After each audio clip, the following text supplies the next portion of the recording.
Olá, você está no Política Sem Mistério. Aqui, meninas, a política é sem qualquer mistério, né? São assuntos que, de alguma forma, possa impactar no seu dia a dia. Então, já estamos aqui no estúdio com Larissa Araújo. Seja muito bem-vinda, querida. Sempre é muito bom ter Larissa Araújo aqui, né? Enriquece, olha, os nossos debates, torna-se mais dinâmico e muito inteligentes, né? Muito bom, Andréa Peixoto, seja bem-vinda, querida. Muito bom, as nossas apresentadoras. Assim como a nossa Viviane Leite já está aqui, mais conhecida como Baby Blue, Manu Portela. Seja bem-vinda, Manu Portela. Então, gente, já vamos começar esse programa Política Sem Mistério, falando sobre uma lei que entrou em vigor. Então, eu já te convido, seja você que nos assiste, muito bem-vindo aí no canal do YouTube ou pelo canal 24 da TVI. E vamos começar esse programa, meninas, falando de uma legislação, a Lei 14.811, que entrou em vigor agora, dia 15 de janeiro desse ano de 2024. Como a gente está no Política Sem Mistério, que é um programa que especificamente trata de políticas públicas que têm o objetivo de levar a educação política, de levar o conteúdo de conteúdos políticos que possam fazer diferença, impactar no seu dia a dia, na sua profissão, na sua vida em comunidade, na sua vida familiar, na sua vida social, profissional, enfim, né? As políticas públicas, ela dita quase a nossa vida completa, o nascimento, o desenvolvimento e até na hora da gente morrer, a gente está regulamentado por políticas públicas.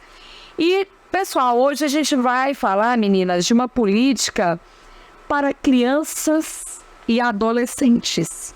Especificamente, essa lei, ela traz regras para a prevenção de combate ao abuso e exploração de crianças e adolescentes. Então, a gente vai começar aqui a rodada. Quando fiz a elaboração do programa desse sábado, conversando aqui com a Andréa, falei, Andréa, a Lei 14.811 é uma lei, não é uma lei grande, mas é uma lei importante do começo ao fim. Sim. Ela altera o nosso Código Penal, ela altera o Estatuto da Criança e Adolescente, estabelece uma política nacional de enfrentamento ao abuso e exploração sexual de crianças e adolescentes, cria tipos criminais, novos crimes e também altera, eu falei, o Estatuto, a Lei de Crimes Hediondos e o Estatuto, Código Penal. E o Código Penal, repetindo que eu perdi o raciocínio aqui, mas voltando lá, altera 3 legislações, né? O Código Penal, o Estatuto da Criança e Adolescente e a Lei de Crimes Hediondos. Então, por se tratar de uma lei que envolve várias outras leis, né, e cria também uma política nacional, eu convido você que é pai, você que é professor, você que é coordenador de escolas, professores, enfim, né, você que trabalha com educação infantil, né, infanto-juvenil, você que tem crianças, que tem adolescentes em casa, é um programa importantíssimo, né? Ainda mais que nós estamos vivendo de uma era que estamos plenamente conectados com esse aparelho aqui, né, os nossos celulares. Então, eu queria começar, né, aqui já com Larissa Araújo e depois a nossa grande, maravilhosa Andréa Peixoto, que uma lei é boa se ela é efetivamente aplicada. A lei não é uma enfeite. É um enfeite, né, Andréia? Ela não é um objeto que se coloca lá na vitrine e você fica apreciando. A lei é algo para ser efetivamente alterar, impactar a vida das pessoas, aqui nesse caso, alterar, impactar a vida de crianças e adolescentes. a lei, ela cria uma política nacional, né? Então, diz a lei, eu vou ler um pedacinho aqui, viu, gente, para não ficar enfadonho, é de responsabilidade do poder público local desenvolver um conjunto em conjunto com os órgãos de segurança pública e de saúde, com a participação da comunidade escolar, protocolos para estabelecer medidas de proteção à criança e adolescente contra quaisquer formas de violências no âmbito escolar. Então, Lari, é uma lei que pede para ajudar escola, comunidade e órgãos de segurança. E juntos, criar um protocolo para enfrentar o abuso e a exploração sexual dentro da escola. Olha que lei formidável, você não acha, Lari? Com certeza, mas é como o Dea havia mencionado, né? Se é uma lei, para ela ser efetiva, todos os órgãos responsáveis precisam estar em consonância, porque se eles não tiverem consonância, apenas uma parte independente não vai conseguir alcançar o resultado final, o objetivo final. Por exemplo, vamos citar um exemplo prático.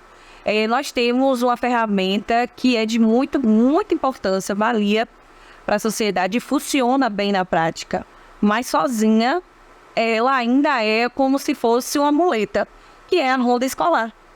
Então a ronda escolar, ela funciona, na prática ela inibe qualquer tipo de comportamento violento ou ação violenta próxima à área escolar. Mas, no ambiente interno escolar, existe uma estrutura física adequada, existe uma estrutura de corpo docente instruído para poder dar continuidade a esse trabalho que já ocorre na área externa. E por parte do Poder Executivo Municipal, como o Luiz acabou de mencionar aí, né, ler essa parte. O que de efetivo nós temos, né, no Poder Executivo, na prática, de ações que possam viabilizar cada vez mais o trabalho tanto da segurança pública como também das escolas, na questão da educação e de outros setores também. Então a gente começa a questionar sobre isso, porque quando vem os dados, né, a gente fala os dados mesmo que a gente vai ler, a gente tende a responsabilizar pelos órgãos. Mas aí, a Secretaria de Segurança não está fazendo um trabalho bem feito. Mas aí a gente precisa falar. A Secretaria tem essa responsabilidade sozinha, por completo, ela consegue dar essa estrutura que a própria lei está falando que tem que ser. Perfeito, Lari. Você falou muitas vezes, quando uma política pública, quando uma criança é abusada sexualmente ou ela é explorada sexualmente, a cobrança primeiro é nos órgãos de segurança pública. Mas se não há uma integração com escola, família, com a comunidade em geral, né, isso falha. E aqui, Odeia, passando já a palavra para você, aqui a política nacional, ela fala que tem que ter uma capacitação dos professores, né?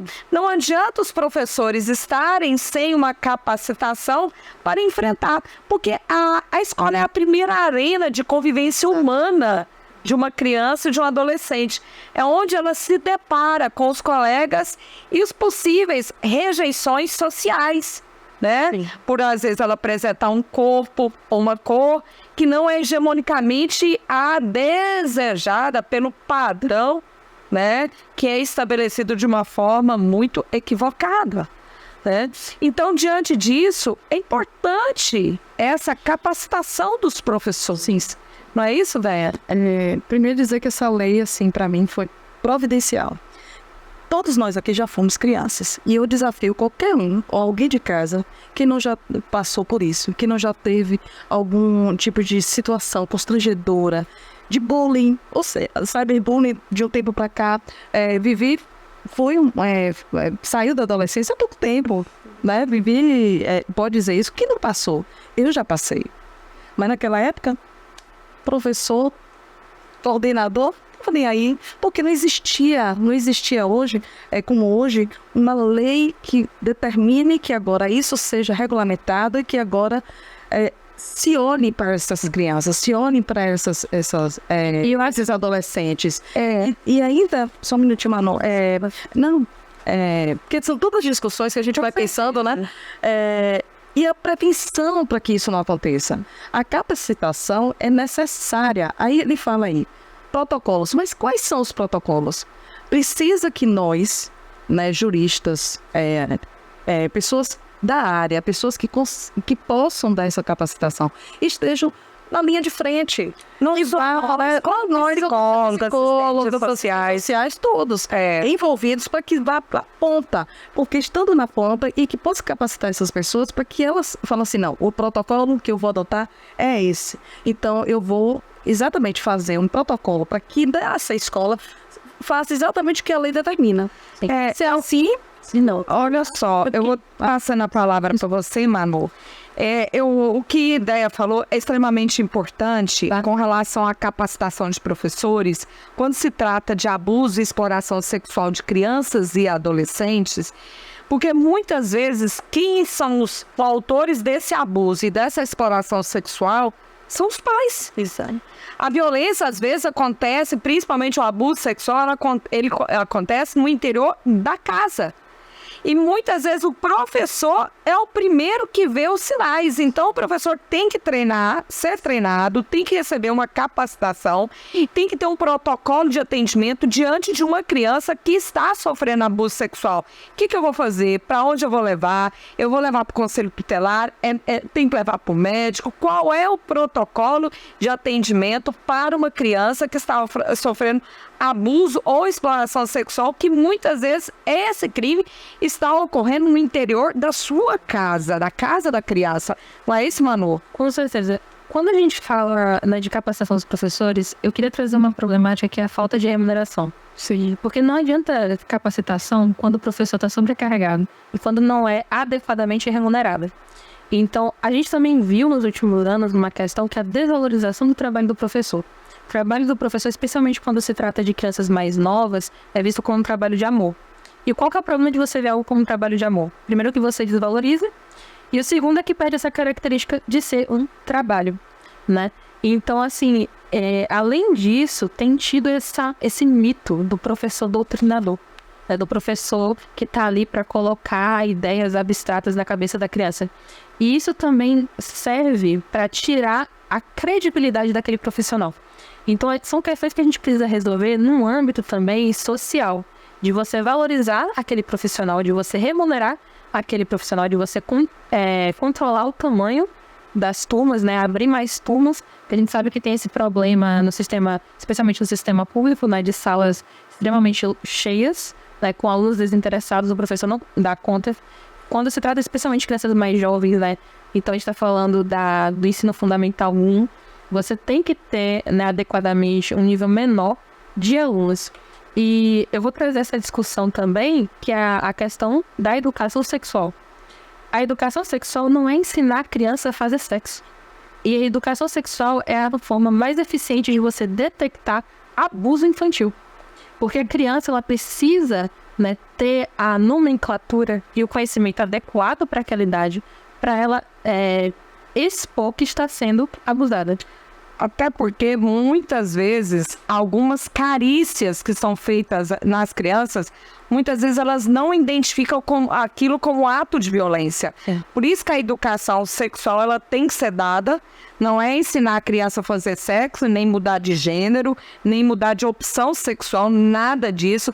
É simplesmente ela conhecer quando aquilo é um ato de violência e como fazer com aquela criança peça ajuda. E de maneira adequada. De maneira adequada. Não é a mesma educação para todas as faixas etárias. E a escola, você, de chegar no plantão, uma criança, adolescente, acompanhada com o seu responsável, é só para poder a gente ver se isso não chega até o seu plantão. Não, chega diariamente, chega constantemente. Mas isso que é importante, né? Isso aí são crianças que já souberam, nesse caso, a pedir ajuda. Certo. Mas muitas crianças, nesse exato momento, nesse exato momento, com certeza em algum lugar, está sofrendo abuso sexual, mas essas crianças e adolescentes não sabem a quem recorrer. E pedir ajuda, porque aqueles que têm a obrigação de cuidar são os próprios autores do delito, né? Então, há um choque de interesse. E a escola, é a principal arena, é o principal contato que onde os profissionais possam identificar. Por isso que a lei foi muito assertiva no sentido que tem que ofertar, né? Aí cabe às prefeituras municipais implementar esta legislação, dar essa devida capacitação para o seu corpo docente, treiná-los para eles envolver as crianças neste enfrentamento, os pais, as comunidades, para que, enfim, as crianças saibam quando estão sendo violentadas, abusadas sexualmente, ou estão sendo sofrendo crimes de pornografia infantil. Não é isso, Vivi? Exatamente. Primeiramente, a gente precisa diferenciar, né, o que é abuso sexual e o que é a exploração sexual. Dá para você fazer essa diferença aqui do que é abuso ou exploração sexual? O abuso sexual consiste na utilização da sexualidade da criança e do adolescente para a prática, na verdade, de abuso, de toque. Exatamente. Para a prática de natureza sexual. A exploração envolve valores econômicos, é você explorar. Exatamente. E o abuso? O abuso, na verdade, ele consiste na utilização da sexualidade da criança e do adolescente para exatamente a prática de natureza sexual. Já a exploração, ela consiste na mediação de valor econômico, tanto como objetos também de valor econômico. Hoje tem pesquisas que dizem que 80% das crianças que são violentadas, e adolescentes também, são por conhecidos, são por familiares, e tanto pode ocorrer na intrafamiliar como extrafamiliar. E aí essas crianças que são violentadas, por exemplo, intrafamiliar, elas encontram apoio onde? Na escola, porque a criança hoje, ela passa um ciclo, ela se inicia, todo mundo que já passou pela escola. E é na sala de aula que, querendo ou não, ela tem que ter esse acompanhamento. Eu assisti até um podcast que dizia de um relato de uma mulher que ela foi violentada quando ela era criança. E aí ela decidiu, quando cresceu, a criar um instituto chamado Sonhar é Possível. E aí era basicamente uma escola, e lá ela disponibilizou diversos atendimentos, como psicólogo, recreação, tudo pautado na prevenção. E é exatamente isso que tem que ser em sala de aula. Tenho certeza que se a gente chegar e perguntar hoje na sala de aula, até para um próprio professor, um educador, o que é abuso e o que é exploração, eles não vão saber dizer. Porque não é ensinado. Não sabem diferenciar, né? Só para deixar mais claro, que ela já foi muito clara aqui, o que é o abuso sexual. O abuso sexual é quando você utiliza do corpo da criança para satisfazer o seu libido, né? Para a sua satisfação sexual. E quando você explora o corpo daquela criança para outras finalidades externas, né? Uma delas é a econômica, a gente chama de exploração sexual. E eu falo isso, Lari, por quê? Porque tem muitas escolas e corpos docentes, corpos pedagógicos que têm contato com isso e não fazem as denúncias. É interessante porque o Vivi estava falando e eu estava me recordando que a gente já tem no Brasil alguns modelos de escolas públicas, inclusive, no padrão, aquele modelo integral, escola integral, durante o dia. Creches já há muito tempo já tem essa estrutura, né? Creches mesmo, infantis. Mas assim, hoje nós já temos escolas municipais, ensino fundamental até, com essa estrutura do integral. Por que eu estou falando da estrutura agora, né?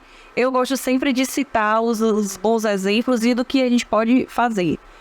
A nível de órgão público, a gente tem a segurança pública com a ronda escolar. A nível de estrutura de escola, né? A gente pode exemplificar as escolas particulares. Então, que tem aquele cuidado com o banho da criança. O banho, né, daquele que ainda não tem a sua independência. E aí, Lícia acabou de comentar aqui, né? Muitos professores identificam marcas de violência sexual, né? Ou seja, tanto no corpo da criança como nas vestes. Então, é identificado sinais visíveis que você está percebendo ali que vai precisar de uma intervenção médica, vai precisar de uma intervenção mesmo policial, porque você identificou um tipo de sangramento na roupa da criança, um tipo de marca de violência próximo às áreas sexuais, né? Então, você precisa, como o Liz falou, existir um protocolo do que fazer. Não só identificar. É importante identificar. Ok, identificou. Mas e quantas vezes foi identificado, ficou apenas no âmbito da dúvida e nada foi feito? E a criança foi continuando sendo violentada, buscou o apoio, não encontrou. E se a gente for fazer uma pesquisa rápida, quantos adultos só descobriram que foram abusados na infância depois que cresceram, porque alcançaram esse entendimento, esse raciocínio após o conhecimento mais amplo? Então, assim, a gente precisa despertar. É um conjunto, não tem como... É a criança despertar, né, para a questão da segurança, mas principalmente os pais e os órgãos responsáveis para isso também. Eu li a respeito da lei que uma das exigências, inclusive, é o apoio e suporte psicossocial. Né? E eu sempre me questionava a respeito disso. Eu falei, gente, você vê, uma escola, uma estrutura como uma escola, tem professores e alunos, pais, né? Porque a escola, em qualquer modelo, a escola busca trazer a família para dentro. Conseguindo ou não, ele tenta trazer para a proximidade. E muitas vezes não consegue.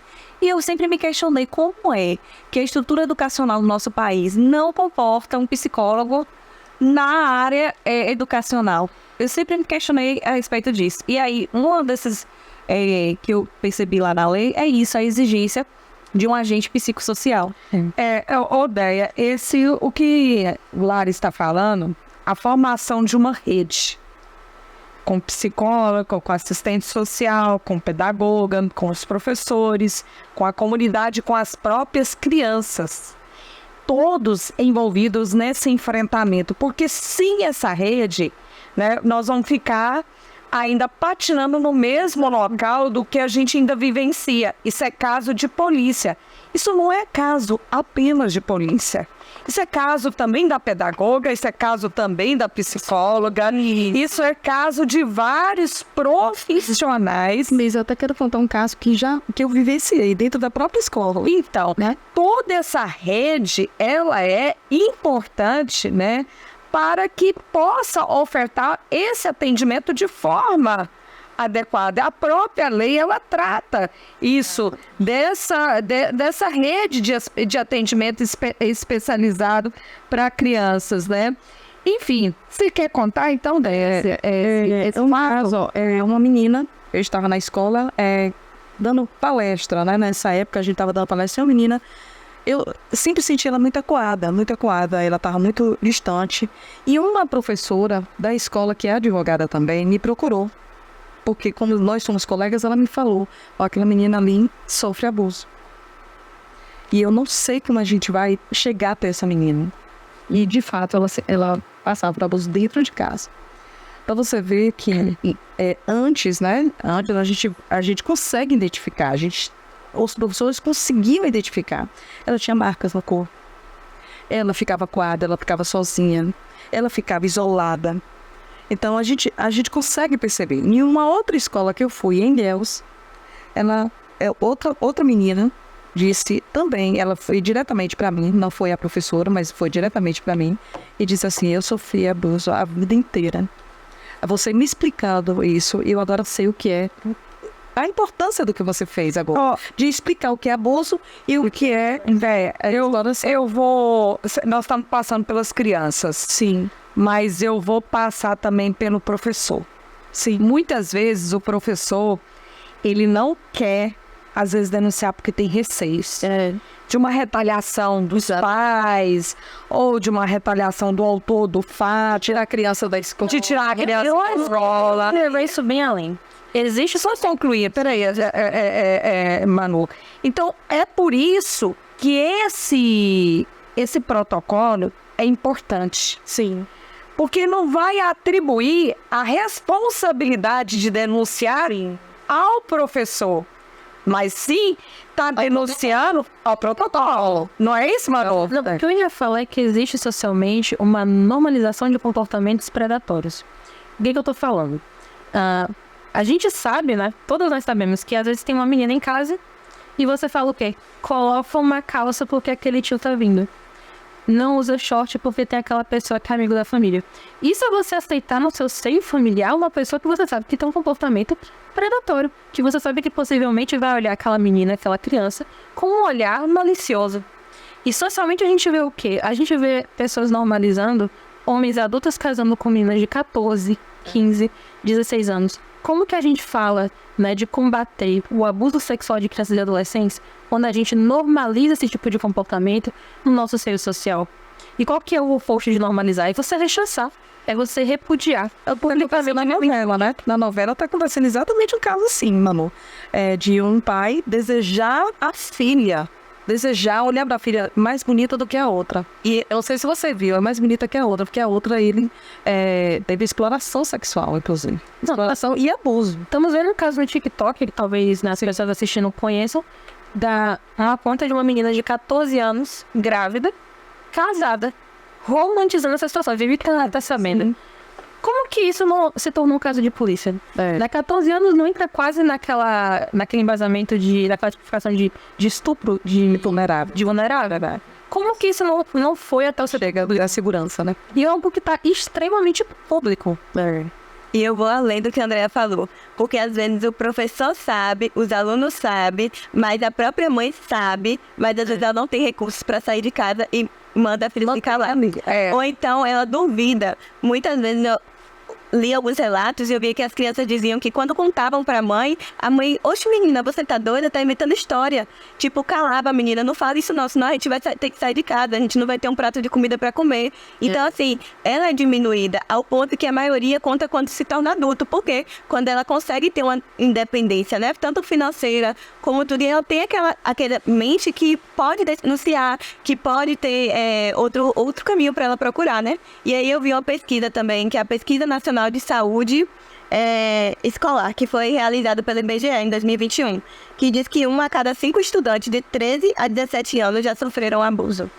E a gente fala mais ainda de meninas. Eu fui pro Instagram e aí eu vi uma menina que ela fez uma enquete e perguntando, tanto para meninas quanto para meninos, vocês já sofreram abuso sexual? E aí a maioria que respondia eram meninas. Vocês sabem o que é abuso sexual? E aí a maioria que respondia mesmo assim eram meninas. Então assim, vocês vê que ainda a mulher ainda tá mais no papel de ser mais vulnerável ainda e que são mais afetadas, né?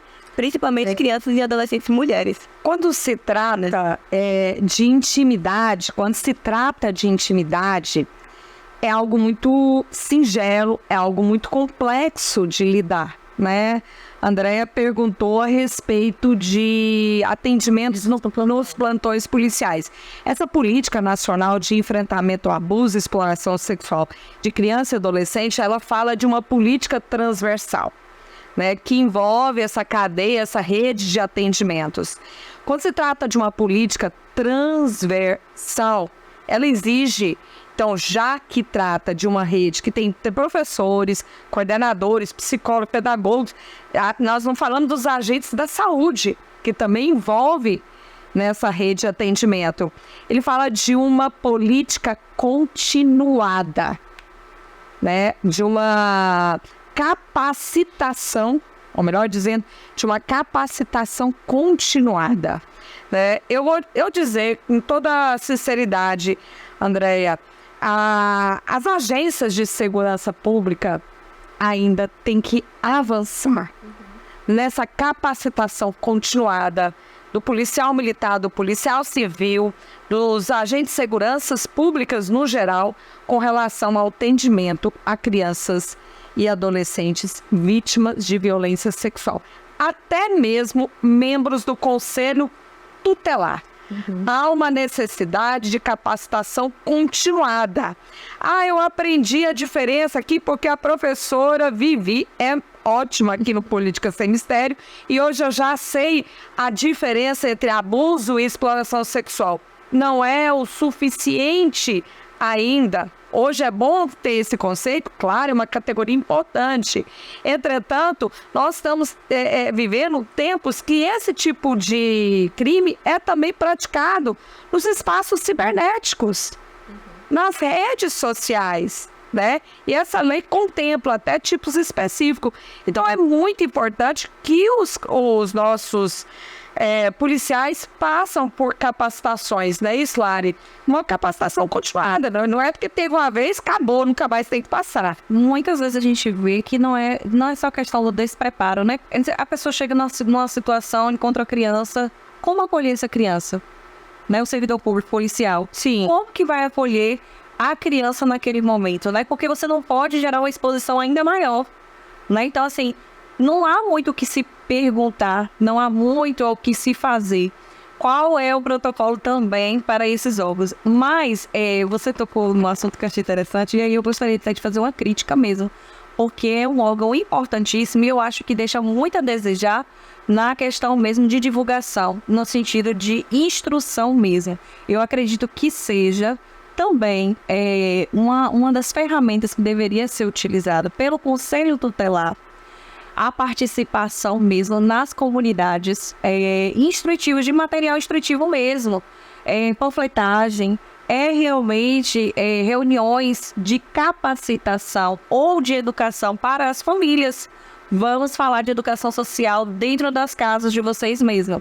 Então, assim, vamos unir. Existem os conselhos, as pessoas que são eleitas nos conselhos tutelares, eu não sei se vocês já observaram essa estrutura, elas são pessoas próximas de comunidades. São pessoas que fazem parte, né? Então, assim, utilizar desse contato, dessa intimidade, para que você gere também políticas efetivas continuadas, que é o que Elis dele falou. Quando a gente fala em continuada, gente, porque o que funciona na prática, que muda padrão de comportamento e qualidade de vida, é justamente isso, política pública continuada. Quando a gente pensa, Hilary, quando a gente pensa, meninas, em escola, a gente logo pensa que ali é o nosso ambiente de segurança. Segurança, exatamente. É o ambiente onde nós estamos cercados por carinho, por atenção, acolhimento e apoio e, acima de tudo, segurança. E hoje a gente vê crianças sofrendo crimes de bullying, né? Crimes sexuais, crimes contra a honra no geral, crimes de lesão corporal e até mortas dentro do ambiente escolar. E tem um crime que muitas pessoas nem aceitam que é crime, que é a palmatória, a surra. Então existe a questão da violência doméstica, que é contra a criança, e essa questão da surra, que é normalizada. Tem palmatória ainda até hoje, mas tem.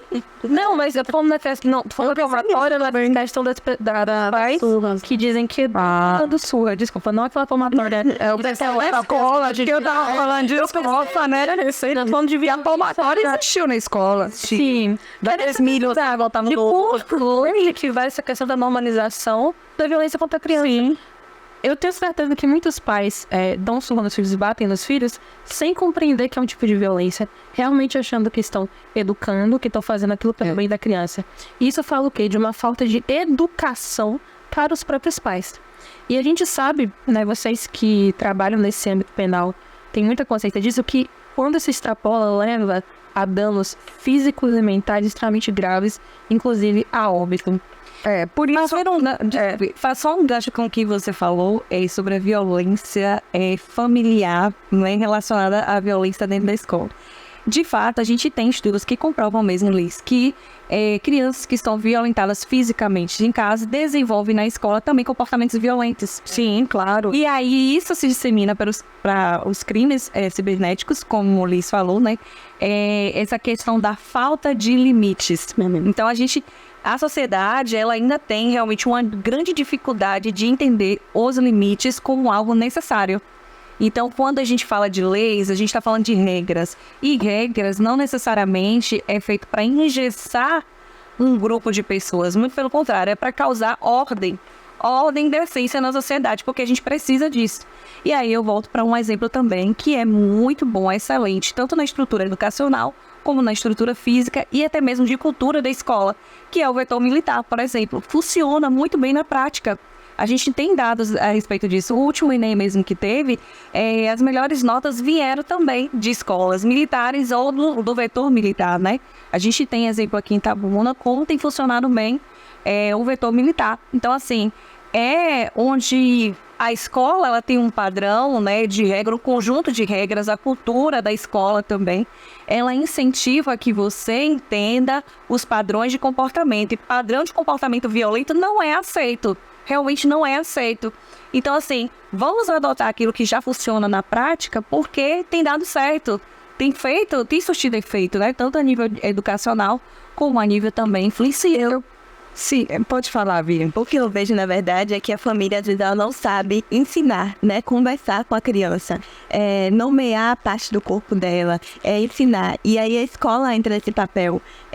Quando eu estava na 5ª, na 4ª série, a gente tinha uma aula sobre educação sexual. E aí existia um livro, e na aula, eu lembro que sempre a professora, ela era sempre muito séria, ela falava, gente, não é brincadeira. Aqui, aí ela explicava, ela tinha toda uma didática para explicar de forma correta, ela, isso aqui, e falava o nome certinho. Então, assim, é uma educação sexual que também precisa ser inserida na sala de aula, porque às vezes a criança lá tá passando pelo abuso e pela exploração e não sabe que tá passando. Identificar, né? Não sabe identificar. Então, a escola, ela realmente tem esse papel que vai muito além, às vezes, do laço familiar, né? Porque às vezes as pessoas que estão...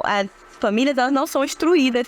E a escola, que é um ente formador, né? E que está até na Constituição, no artigo 227, no ECA mesmo diz, ela tem esse papel de estar auxiliando e...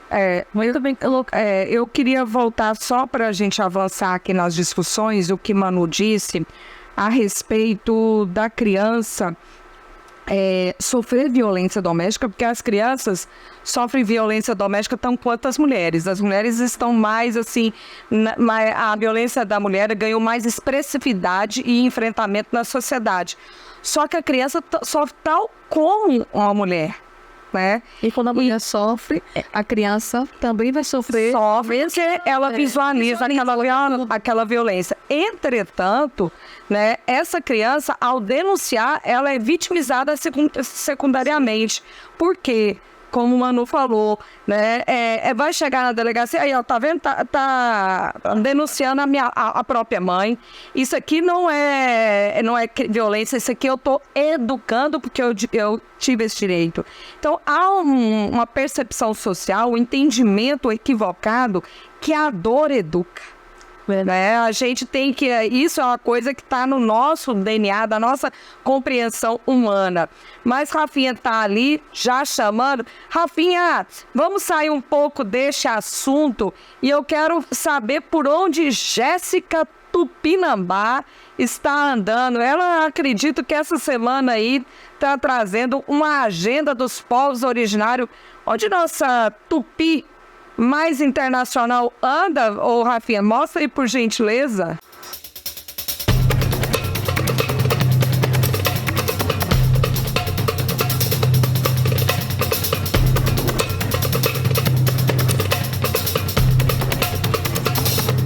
Boa noite, Política Sem Mistério. Hoje eu estou aqui em minha comunidade, no Colégio Estadual Indígena Tupinambá de Cerrado do Padeiro, para um ato de solenidade dos concluintes de 2023 do curso técnico em agroecologia na modalidade EPI e Proeja Média.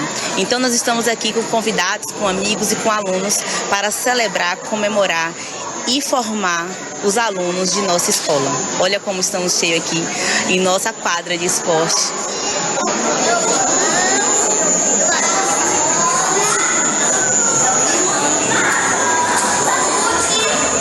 Então é com muita alegria que nós estamos aqui nesse espaço hoje, pois é um espaço que foi um espaço de muita luta e a gente está aqui para fazer a formatura dos concluintes do curso técnico em agroecologia.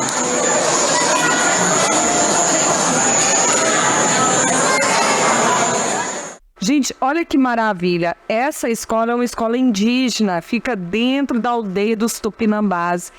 E que mesmo sendo uma escola indígena, ela também tem que implementar a Lei 14.411, tem que ter a formação continuada, tem que haver uma rede de atendimento, mesmo que seja aquele aluno da zona rural, dentro de um espaço, dentro de um território indígena, também tem que adotar toda essa dinâmica, né, de atendimentos e protocolos. Para a gente passar para o próximo quadro, eu queria só avançar aqui de leve, mas bem de leve nas nossas discussões, que a gente estava falando aqui de escola, tem que oferecer esse local de segurança. Ela altera um artigo o artigo 121 do Código Penal, que é um artigo muito conhecido para nós, né? Que é o crime de homicídio, e aumenta a pena para aquele que pratica um homicídio no âmbito escolar, né? E como o Deia também já adiantou aqui, também no Código Penal há um aumento de pena para aquele que lidera a instigação, o induzimento e o auxílio a suicídio, né? Quando envolver líder, administrador de comunidade, de redes virtuais. Então, aquele que induz, aquele que instiga, aquele que auxilia crianças e adolescentes. A gente lembra daquele negócio de baleia azul, tem outro, né? Uma da boneca. Tem vários. Então, a pena para esse adolescente que morre, para essa criança que morre, instigado, auxiliado, né? Pratica suicídio, né? A pena é dobrada para esses que são líderes dessas comunidades virtuais, redes sociais que são engendradas, né? Aí para a instigação, os jogos. Tem os jogos, né, Manu? Eu acho que também traz essa questão de ter jogos, de ter comunidades virtuais. Então é o seguinte, é importante que tenha essa punição mais grave, severa. Porém, precisa haver uma regulamentação, uma fiscalização desses ambientes virtuais. Sim. Porque se nós não realmente fizermos essa movimentação para regular o ambiente virtual, então nós vamos estar sempre punindo os assassinos de crianças. Perfeito. A gente quer evitar então, que a criança morra, que é o principal. E eu acho que tem uma questão assim muito relevante, que é a gente lembrar que o ambiente virtual, ele é virtual, mas ele é real. O ambiente virtual não é algo fora da realidade de ninguém. É um conceito dentro da nossa realidade, ainda mais hoje em dia, em que muita parte da nossa socialização, da nossa interação se dá nesses ambientes. Então não há por que falar em responsabilizar menos ou menosprezar esse perigo, essa violência, essa difusão de violência só porque está se acontecendo na internet. Mano, beleza. Ó, pegando o gancho que você falou assim, ó, eu vejo duas ferramentas, né? A gente tem duas mãos, eu vejo duas ferramentas. Eu acredito que a gente precisa instruir, mas acredito também que a gente precisa responsabilizar a quem é de responsabilidade. Sim. Por exemplo, prática, assim, eu sou mãe e aí eu posso falar até com propriedade quanto a isso. Existem estruturas familiares que realmente necessitam de um suporte maior de instrução. Então você precisa capacitar, você precisa educar, você precisa trazer o senso da realidade para aquela pessoa, porque realmente não teve acesso à informação, porque realmente não teve acesso a uma estrutura que pudesse possibilitar uma estrutura melhor para aquela criança, ok.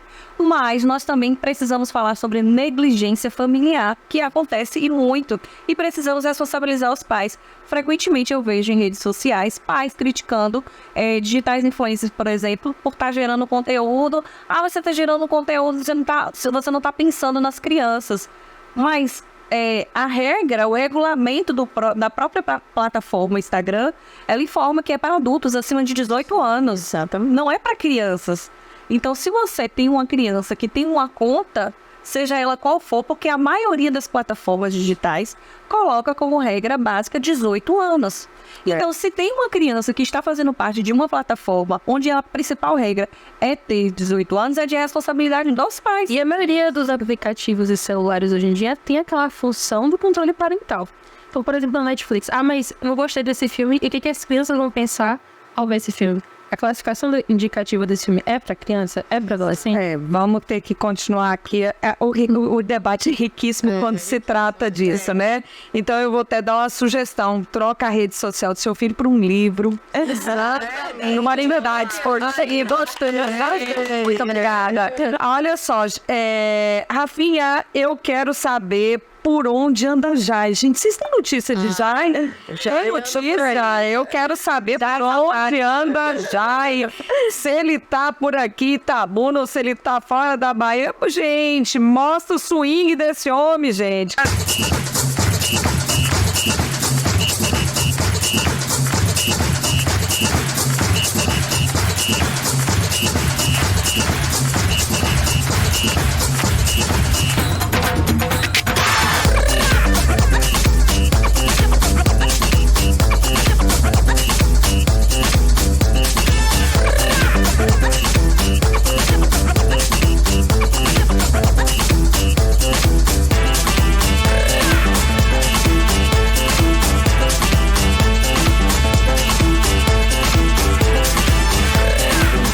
para quem é de bom dia, boa tarde para quem é de boa tarde e boa noite para quem é de boa noite. Olá, meu povo do Política Sem Mistério.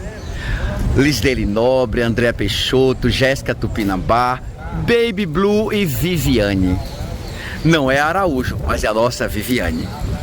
Eu estou aqui agora, aqui em Salvador, Bahia, a nossa primeira capital do Brasil. Estou aqui no Largo do Santo Antônio do Além do Carmo, porque lá embaixo, nessa direção lá atrás aqui, atrás de mim, ó, está os Portões do Carmo, que é bem lá embaixo. Aqui nesse lago nós temos aqui, ó, o forte aqui atrás, temos a igreja aqui atrás, temos o museu aqui atrás, tá vendo aqui? Olha lá, o museu ali atrás. E o que é de muito interessante aqui? Aqui aconteceram muitas histórias da história do Brasil. Aqui, meninas, remonta da construção desse bairro, um dos bairros mais antigos de Salvador, que remonta desde o século XVI. Essas construções aqui remontam ao século XVI, século XVII. Aqui nessas ruas aqui por baixo, existem lojinhas de lembranças, lojinhas de souvenirs, o museu que está ali. Aqui tem hotéis, uma gastronomia fantástica, espetacular. Acabamos de almoçar ali num restaurante maravilhoso, um tratamento excepcional, um cardápio excelente. Então, Política Sem Mistério, é por hoje, é por aqui que Jailton Alves, por onde anda Jailton Alves? Hablando com Jai, estou hoje em Salvador, Bahia, nessa grande cidade, com esse povo maravilhoso, com esse axé fantástico. Um beijo, meu povo. Descobrimos, né, gente? Anda em Salvador, nesse Largo do Santo Antônio, né, gente? Olha só, a gente falando de redes sociais, falando de espaços onde as nossas crianças e adolescentes estão sujeitos a todos os tipos de crimes sexuais, crimes de danos, né? Crimes econômicos, enfim, vários tipos que podem levar alguns até a suicídio, a instigação a suicídio, enfim, né? E olha que presente que você pode dar para a sua criança, para o seu adolescente, conteúdo, porque quando você estuda a história, nós compreendemos quem somos, por que pensamos dessa forma, por que agimos dessa forma, por que dizemos dessa forma. Olha que legal, olha que, como a palavra bem Lari disse aqui, isto que é conteúdo.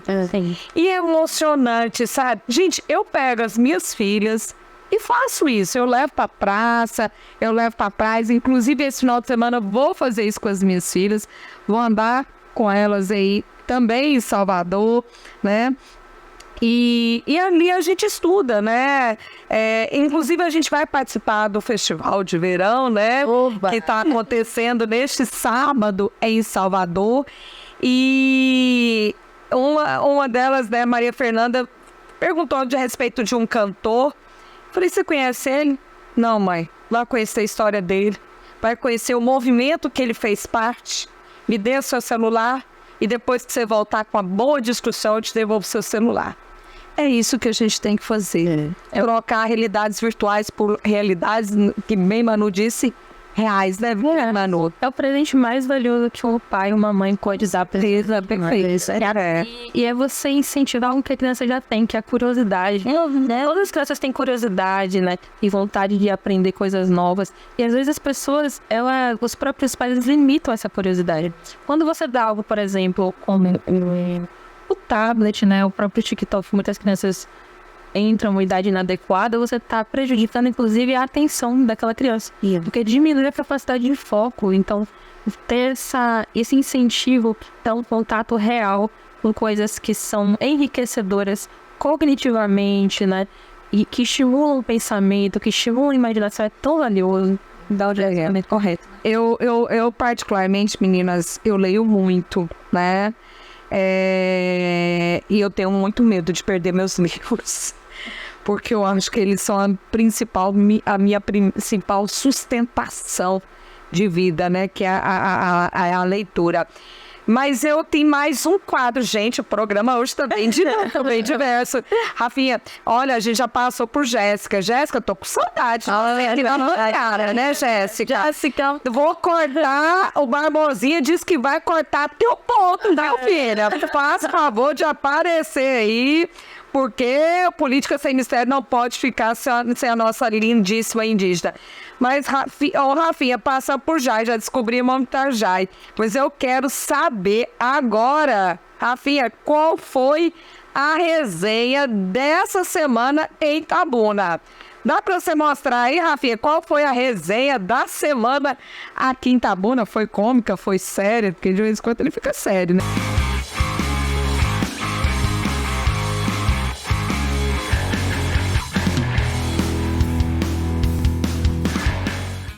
Mais uma vez, Itabuna sofre com a questão da chuva. Eu poderia aqui apenas dizer que nós tivemos um balanço positivo, mas isso seria mentira, porque vemos que toda a cidade, ou pelo menos vários bairros da cidade, sofreram. Casas alagaram, pessoas perderam seus móveis, seus itens, então isso seria mentira, o balanço não foi positivo. Eu poderia também aqui culpabilizar o atual gestor pela inércia ou inatividade em relação a esse problema que muitos dizem ser crônico, mas eu discordo. Mas não vou fazer isso, porque eu posso culpabilizar muito bem as gestões anteriores que não se atentaram ao nosso município, porque a cidade cresce, ela se desenvolve, bairros crescem, as pessoas compram terrenos e nada é planejado. Infelizmente, nossa cidade não foi planejada e hoje nós pagamos um alto preço, um alto custo por essa situação. Mas é fato que não podemos também dizer que é impossível se cuidar, se tratar ou até resolver esse problema. Só que o investimento que é necessário para isso está indo para outros lugares em nosso município. Por exemplo, praças, grandes festas e outras questões que acontecem aqui que são boas também, mas que não são emergenciais. E quando chove, volumes até nem tão grandes assim, nós sofremos com a questão aqui. E agora, o que nós podemos fazer? Criticar apenas um vídeo? Não, nós temos que cobrar o atual gestor que esteve juntamente com o governador do nosso estado para que sejam resolvidas as situações e que nossos bairros não precisem passar mais uma vez por esse problema das chuvas. Sabemos que nossa região aqui é uma região que, graças a Deus, chove com frequência. Então a gente pode esperar novamente que a chuva virá. E se os canais não forem limpos, e se sistemas de engenharia não forem criados para resolver esse problema, principalmente nas áreas onde mais precisa, teremos mais uma vez a mesma história. Mais alagamentos, mais perca, mais cidadãos chorando. Vamos ficar aqui só falando? Temos que cobrar também. Eu não sei, meninas, se eu gosto mais de Léo Lira sério ou cômico, né? Ainda não consegui definir. Mas a informação, a resenha dessa cidade não é uma resenha cômica. É uma resenha dramática. Dramática porque sucessivamente, ano após ano, a gente vê a população de Itabuna perdendo o seu sofá, sua geladeira, seu fogão, perdendo a tua casa, alguns já perderam a vida. E sucessivas administrações públicas se comportando da mesma forma. Eu digo que muitas vezes aparece que uma administração quer chamar uma tragédia de minha. Para fazer um assistencialismo ali que efetivamente não vai mudar em nada. Limpar o bairro precisa dar comida ali no momento de emergência, precisa reconstruir a rua, mas precisa efetivamente mudar a vida dessas pessoas. Sem infraestrutura completa, não adianta. A água, quando chove, ela tem um local para escoar. Se ela não encontra uma drenagem pluvial, ela vai encontrar a sua casa. E Léo disse muito bem, nós temos que saber exigir dos nossos governantes, do nosso prefeito, dos nossos vereadores, que implemente uma política que realmente resolva o problema de forma definitiva. Eu não quero que venha uma patrola, um trator, tira a lama da minha rua só nesse período e eu fico tensa na próxima chuva. Não, pode chover porque eu sei que a água vai escoar para o local adequado. Dinheiro parece que pegou muito emprestado. Então a gente tem que saber e tem que exigir que esse dinheiro que é público seja aplicado efetivamente para mudar essa realidade que já virou uma agenda, uma resenha constante, dramática. Eu não quero te ouvir, Léo Lira, no próximo ano com essa resenha. E sim que o ano que vem, as chuvas, as nossas águas que nos abençoam, possa ir para o local adequado e não para impactar a sua saúde, a sua moradia, a sua vida. Então é dessa forma que a gente termina o Política Sem Mistério, né? Aí pedindo aos nossos governantes que utilize o dinheiro público de forma adequada. Política Sem Mistério tem essa função de discutir, né? Muito obrigada, meninas, por participar aqui, né? Obrigada não, porque essa aqui são apresentadores. Eu agradeço, Larissa, né? Mas de qualquer forma eu agradeço, porque essas mulheres sempre trazem riquíssimas contribuições. Manu Baby Blue, você é linda, maravilhosa. De qualquer forma, até no dia lá, gente, hoje eu não tô assim, legal. Mesmo assim, ela é extraordinária. Vivi, nossa querida Vivi, muito obrigada. Lari, muito obrigada pela sua presença aqui. Seja sempre muito bem-vinda nesse espaço de política. Andréa Peixoto. E a gente fica aqui, te agradece por ficar com a gente durante essa 1 hora, falando um pouco sobre as políticas públicas que, de qualquer forma, de alguma forma, irá impactar a sua vida. Fiquem com Deus. Até o próximo sábado, aqui na TVI Política Sem Mistério. Aqui não tem nenhum mistério. Até o próximo episódio. Tchau, tchau.